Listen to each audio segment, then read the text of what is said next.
now just the things, the way that we do things now. That's probably been the biggest difference so far, just how we practice. The people that he brought in, the foundation that he has laid, the roles that he has brought along his team is going to all play a huge factor into where we're trying to get to be able to play in January. How are some different ways you're practicing that? Just basically just laying a foundation down, really, making sure we know what we're going to do each and every single day when it comes to practicing. Not going out there just to know that we're going to go through the motions. Not saying that we did that with Coach Kleiman, but just he's changed it up in a way of how he wants to do things. I think for me, it would be having an offensive-minded head coach and a defensive-minded head coach. And I think I'm so grateful for the 3 years I had with Coach Kleiman because I got to see things from a defensive perspective and defensive back demeanors and linebacker demeanors. Hey, are they going to blitz? Are they not going to blitz? Like different type of things that you don't necessarily always get from an offensive-minded head coach because a defensive-minded head coach sees the ball from a defender standpoint. So being able to learn that type of stuff from Coach Kleiman, I think, helped me. And on the flip side, Coach Klein is like an offensive-minded head coach and something that I kind of relate to. So having a coach that you can relate to and spitball ideas off of definitely helps. So it's kind of cool now that I've been able to be on both sides of it and been able to take bits and pieces from both of my head coaches. Thanks, Avery. I haven't got named captain this year, but the past 2 years it has meant pretty much the world to me just because it's an honor to be on the team, even on the team at K-State, and be able to wear the Power Cat. It's a blessing, an opportunity to play for K-State each and every Saturday, but being able to be named captain and be somebody that everybody looks up to definitely means a lot to me because it means that I'm doing my job as a leader. I have people that trust in me and believe in me, and it makes me take my job as a quarterback here a lot more seriously. Joe, back in December when everything happened, Coach Klein retiring, hiring Coach Klein, the whirlwind of 2 days. Can you take us back to then? What was your reaction like? When did you figure things out? And just what was it when you realized that Coach Klein was going to be the next coach? Like you said, man, those couple of days felt like the world kind of turned upside down. Something I don't wish on anybody. Just the kind of thing where you don't know what's really going on. You don't know what's going to happen. You don't know where you're going to end up at. But that's the time where I kind of like choose to just sit back and just let God take control. Whatever His plan is for me, that's what's going to happen. We just took it one day at a time. I was never had aspects of leaving Kansas State. Kansas State was always somewhere I wanted to be at, somewhere I felt comfortable at, somewhere I felt where I could thrive. So I always wanted to stay there. And then once I knew that Coach Klein was coming back and we was getting a guy who got us to Kansas State back, it was kind of a no-brainer from there. Avery, this is slightly off topic, but what do you think about the idea of college fantasy football?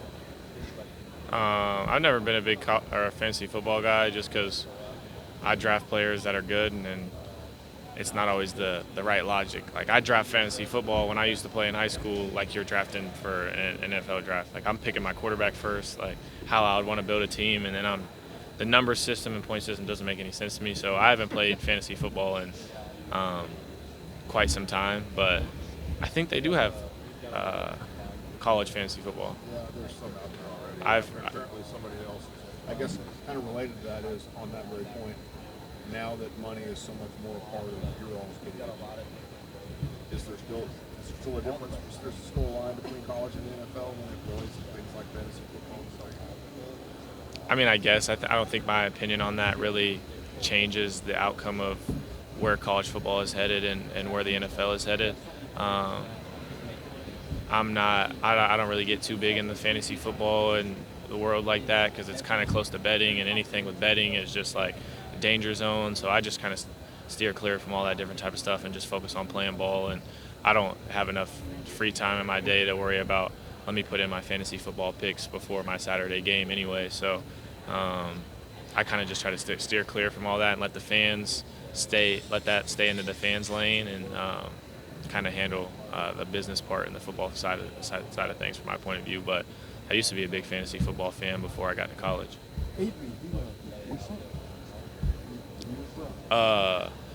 So I got input from my parents, and I got all 3 of my suits from all 3 of my media days. From it's called Bork Brothers in Manhattan, and Bill has always hooked me up with a suit and had me looking clean every single year. So hopefully get to do another suit for another event with him in the future. But stand-up, class act guy, he's always had me looking clean. So I appreciate him for hooking me up this year. I picked out a place up in Kansas City, Steadham Liberty. I feel like that was a very good option. I feel like they got me right. They got me looking pretty well fitted for today. So just a huge shout out to them for them being able to work with me, and we were able to contribute and connect on some ways to put something together that looks very well. Joe, do you feel like coming into this season you have something to prove Say that to again? people? Do you feel like you have something to prove to people? Coming from for this year. Yeah, going into this season. Being honest with you, I feel like I don't have like anything to prove to anybody. That's not a way that I look at it. I just look at it as me being.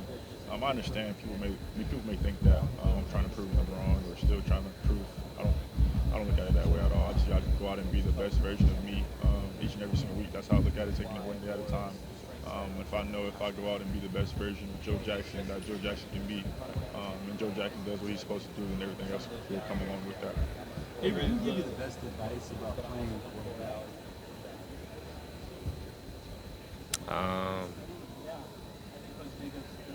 I don't know. I think when it comes to advice, my dad's probably the best with advice, and he didn't play quarterback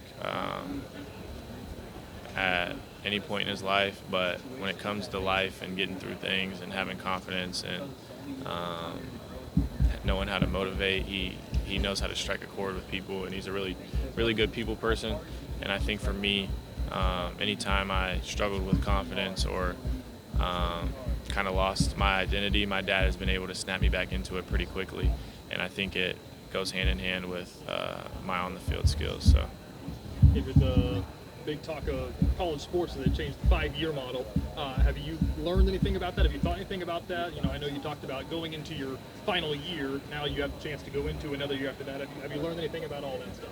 Yeah, I've heard about it. Haven't put much thought into it. Haven't talked to my family about it or anything. I think we're just kind of focused on this year, and then when the season ends, we'll handle that as we need to. But